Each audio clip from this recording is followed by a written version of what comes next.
Esse é um caso muito complicado, muito delicado, que tem muitas nuances aí. E antes disso, eu até falei nessa semana do caso do pedido de prisão feito pelo Rodrigo Janot contra o José Sarney, Renan Calheiros e Romero Jucá por causa daquele áudio do Sérgio Machado.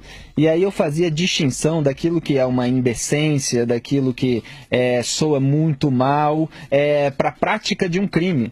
E na época eu era colunista da Veja, fiz, se vocês procurarem na internet, análise 2 pontos. Janot banaliza pedidos de prisão. Fiz uma análise de todo o conteúdo daquela gravação para mostrar que não havia crimes cometidos e eu não tenho a menor simpatia por Romero Jucá, por Renan Calheiros e por José Sarney, mas a gente tem de distinguir, porque hoje são eles, amanhã pode ser alguma pessoa, vocês, que vão estar sendo acusados de um crime em função de uma grosseria, em função de uma indecência, obviamente não igual àquelas da qual eles estavam falando, de estancar sangria e etc.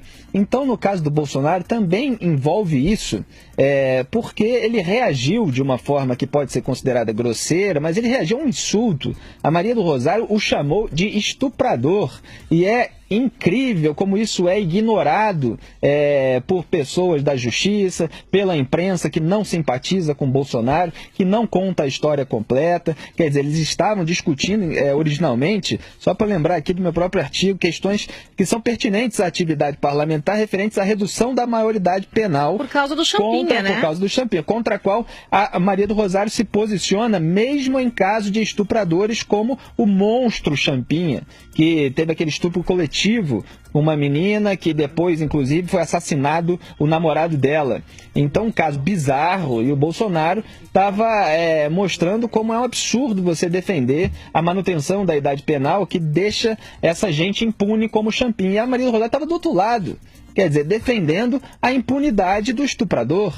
E o Jair Bolsonaro tem projeto de castração química de estuprador. Aí o sujeito é acusado de apologia do estupro porque fez uma ironia grosseira em resposta a um insulto.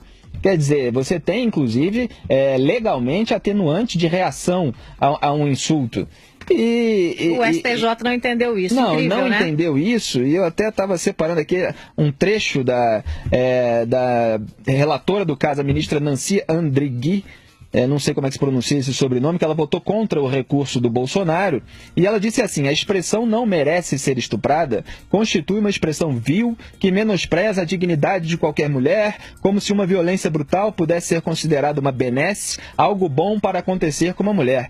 Isso é um texto militante, porque ele desconsidera a circunstância da expressão e o raciocínio, evidentemente, por hipótese, de um sujeito que não é um estuprador.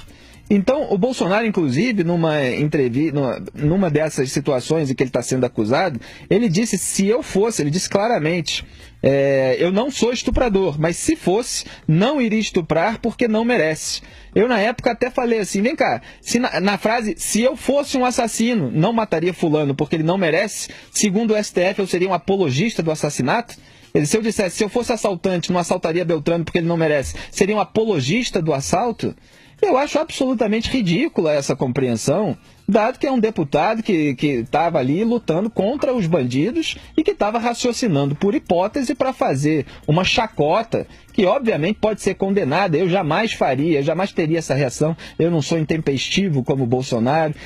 Eu calcularia o que responder de uma maneira que colocasse a Maria do Rosário com elegância no seu devido lugar. Mas eu entendo que ele tenha feito isso e que isso não seja um crime, por mais que a gente possa condenar essa prática. Agora, infelizmente, no Brasil, quando as pessoas não gostam de alguém, elas aceitam que se conte toda a mentira sobre elas. E elas aceitam, inclusive, que sejam punidas criminalmente em função de uma grosseria qualquer. E isso é um absurdo. A gente precisa defender a verdade, seja quem for o envolvido. Seja Romero Jucá, José Sarney, Renan Calheiros, até Lula. Quando o Ministério Público de São Paulo pediu a prisão do Lula por uma razão que eu considerava ilegítima, que não era certa, ele tem várias razões para ser preso. Eu falei que estava errado, que não era para ele ser preso daquele modo. Então, seja Sarney, Renan, Jucá, Lula ou Bolsonaro, a gente tem de fazer a divisão das nuances de cada caso, porque crime é uma coisa e a indecência ou a grosseria